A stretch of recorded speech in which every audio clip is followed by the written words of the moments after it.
ધર્મના નામે આ વ્યક્તિ ભૂવો બનીને લોકોને 10 વર્ષ સુધી છેતરતો રહ્યો। આ 21મી સદીમાં જ્યાં એક તરફ ભારત વિજ્ઞાન અને ટેકનોલોજીમાં આગળ વધી રહ્યું છે, ત્યાં બીજી તરફ અંધશ્રદ્ધાનું દૂષણ હજી પણ સમાજને ભરખી રહ્યું છે। અને આજે મોરબી જિલ્લાના હળવદમાંથી ગુજરાત વિજ્ઞાન જાથા એક એવા જ ભૂવાનો પર્દાફાશ કર્યો છે, જે ધર્મના નામે લોકોની આસ્થાને બેરહેમીથી લૂંટતો રહ્યો।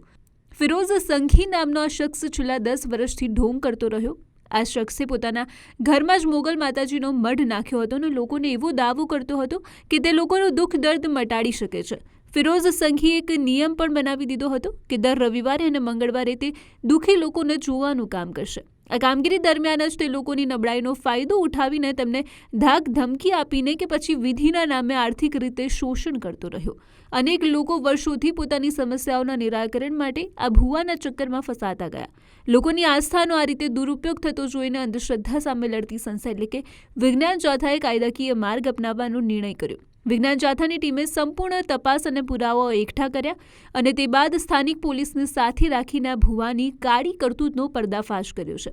વિજ્ઞાન જાથાની આ કાર્યવાહીને કારણે ફિરોઝ સંઘીનો 10 વર્ષ જૂનો ઢોંગ ધૂળમાં મળી ગયો છે। આ ઘટના સમાજ માટે એક લાલબત્તી સમાન કિસ્સો છે અને એટલે જ ભૂવાઓ, બાવાઓ અને તાંત્રિકોના ચક્કરમાં, આવા ફ્રોડ કરનારાઓના ચક્કરમાં ના ફસાઓ અને તેમણે કાયદાના હવાલે કરો।